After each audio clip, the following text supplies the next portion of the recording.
Assalamualaikum warahmatullahi wabarakatuh. Nama saya Ramadana Fardian dari kelompok 22 akan mempresentasikan tentang bab 1 pada buku kedua yang berjudul Research Methods in Human-Computer Interaction oleh Jonathan Lazar, tinjuan Heidi Feng, dan Harry Chazer.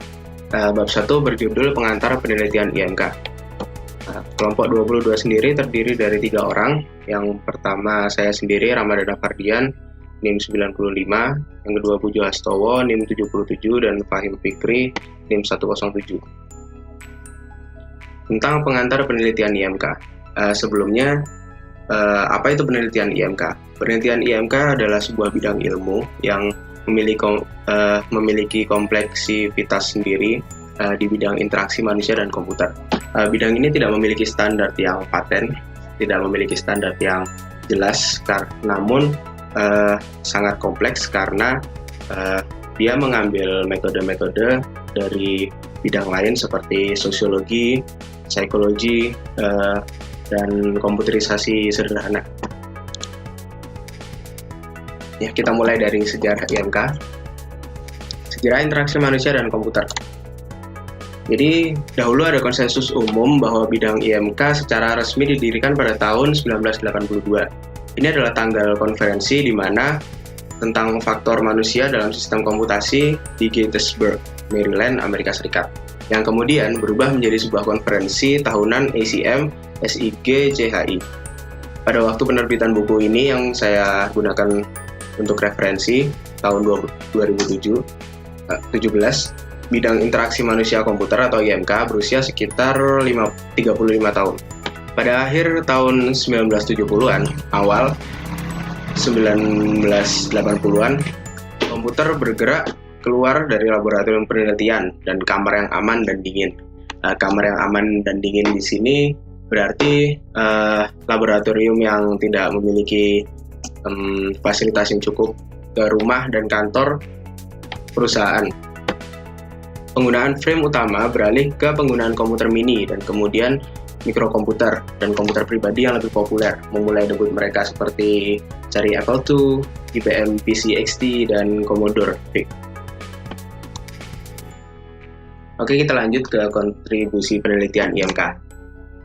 Jadi, di sini ada jenis kontribusi penelitian IMK sampai saat ini dibagi menjadi 7 jenis kontribusi. Jadi bidang IMK mengacu pada banyak disiplin ilmu yang berbeda, termasuk ilmu komputer, sosiologi, psikologi, komunikasi, rekayasa faktor manusia, teknik industri, teknik rehabilitasi, dan banyak lainnya. Metode penelitian mungkin berasal dari disiplin ilmu lain ini, namun mereka dimodifikasi untuk digunakan dalam IMK. Misalkan teknik seperti desain eksperimental dan pengamatan dari psikologi telah dimodifikasi untuk digunakan dalam penelitian IMK. Karena IMK mengacu pada pekerjaan dalam berbagai disiplin ilmu. Biasanya orang sering bertanya, apa yang dianggap sebagai penelitian IMK? Atau jenis usaha apa yang dianggap sebagai kontribusi penelitian? Dalam sebuah artikel terbaru yang kita yakini akan menjadi bacaan klasik oleh Bobrov dan Keynes pada tahun 2016, membahas 7 jenis kontribusi penelitian. Kontribusi yang pertama yaitu kontribusi empiris.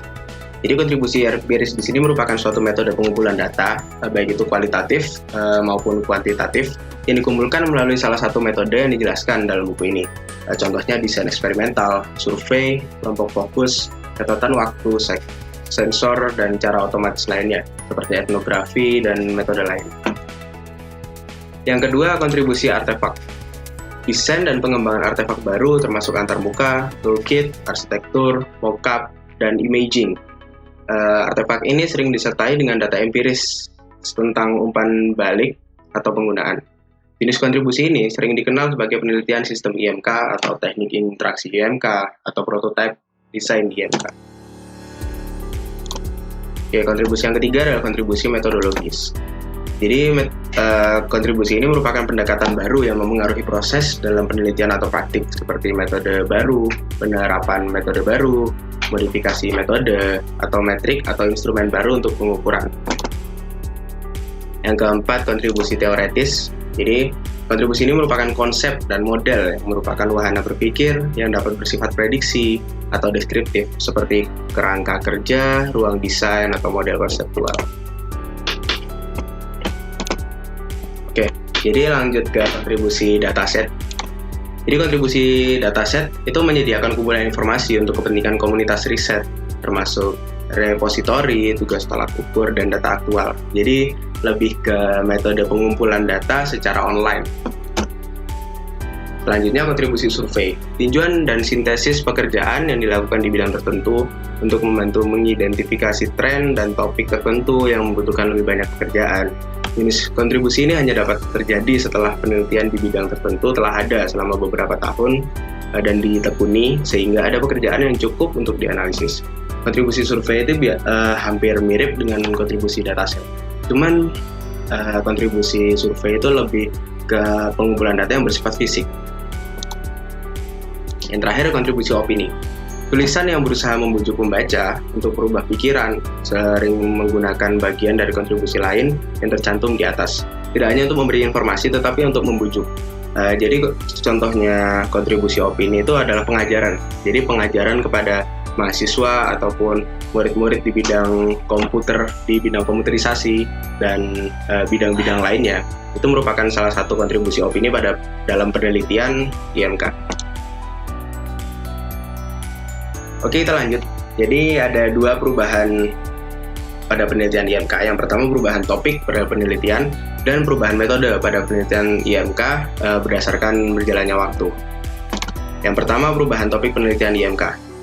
Dahulu pada tahun 1980, jadi IMK masih dilakukan penelitian pada bidang interaksi program otomatisasi kantor sederhana seperti kalkulator, pencatatan administrasi, pembukuan yang tidak bersifat fisik, dan lain-lain.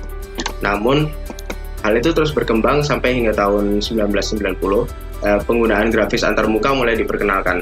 Jadi, kalkulator dan software penghitungan lain atau software pengumpulan data lain atau software pencatatan mulai menggunakan grafis antarmuka yang lebih bisa diterima masyarakat.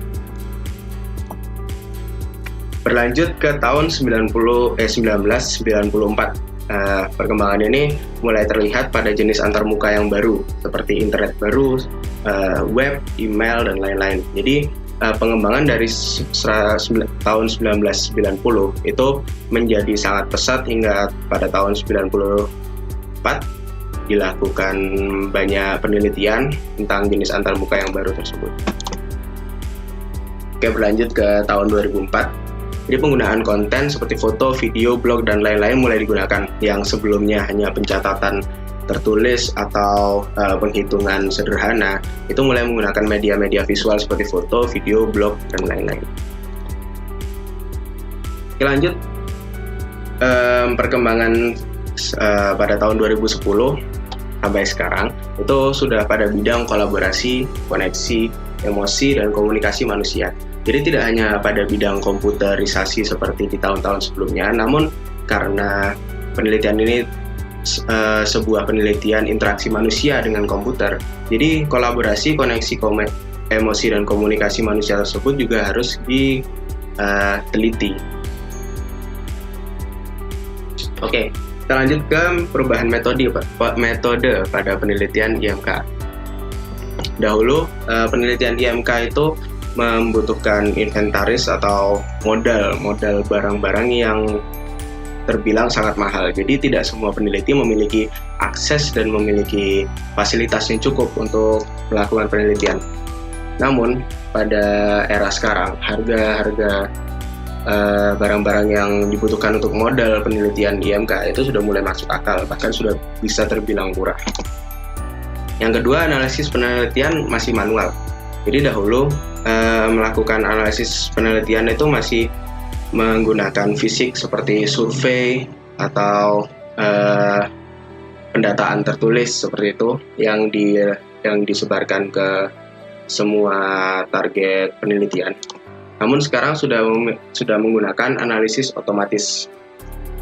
Analisis ini membantu para peneliti untuk dapat mendapatkan data riset yang jauh lebih banyak daripada analisis penelitian yang masih manual. Yang ketiga, target penelitian masih minim. Jadi dahulu peneliti itu masih menggunakan mahasiswa sebagai target penelitiannya.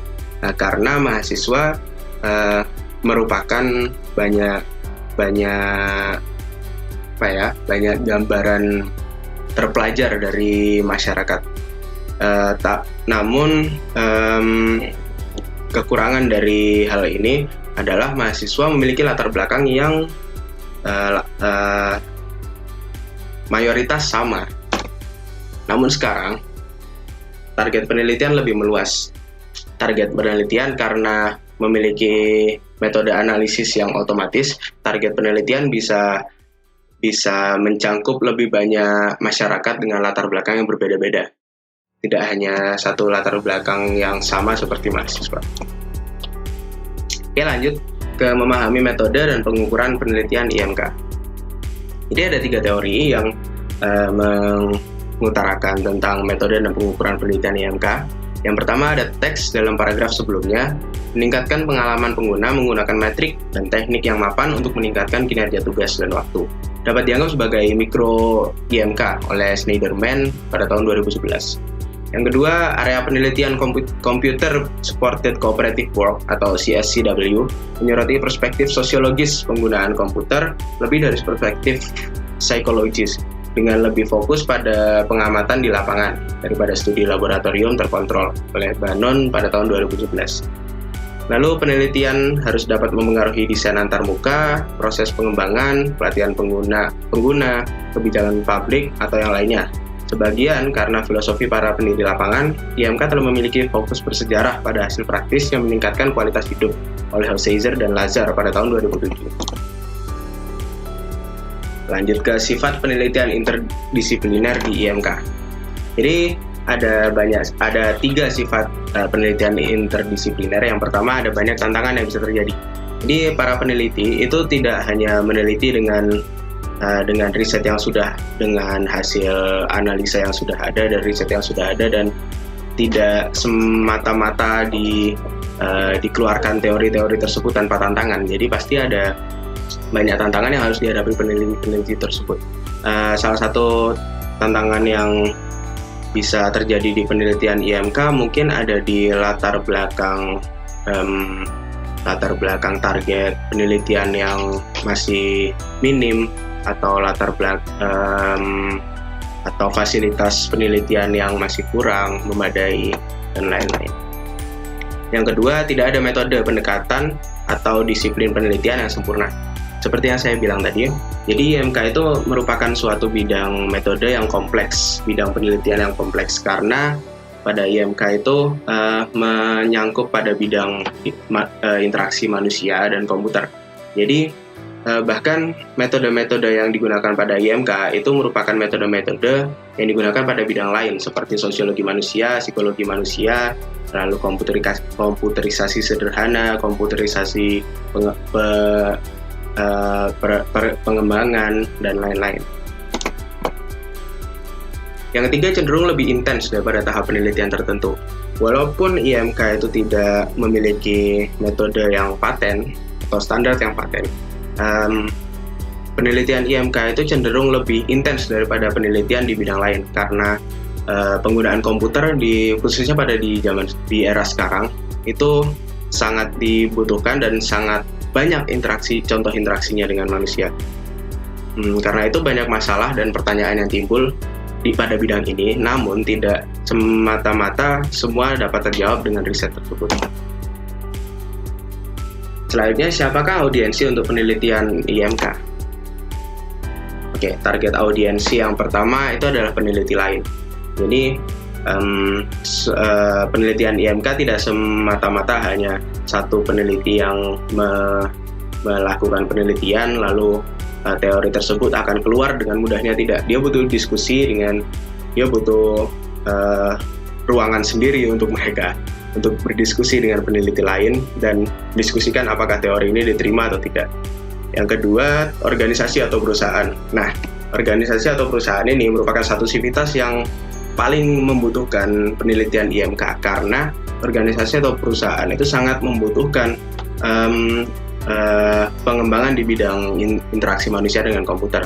Kebanyakan perusahaan pasti memiliki komputernya sendiri untuk mengelola data-data yang mereka miliki. Yang ketiga, target audiens potensial lainnya untuk penelitian IMK adalah membuat kebijakan. Contohnya seperti pemerintah atau orang-orang kerajaan yang memiliki privilege untuk membuat kebijakan. Jadi selanjutnya, memahami satu proyek penelitian dalam konteks penelitian terkait. Jadi tidak ada yang namanya metode pengumpulan data yang sempurna atau upaya pengumpulan data yang sempurna. Semua metode, semua pendekatan, semua proyek memiliki satu atau dua kelemahan pastinya. Satu upaya pengumpulan data tidak mengarah pada jawaban yang pasti pada pernyataan penelitian. Secara masyarakat ilmiah, tujuannya biasanya adalah secara umum bagi banyak tim untuk memeriksa pertanyaan penelitian yang sama dari berbagai sudut waktu.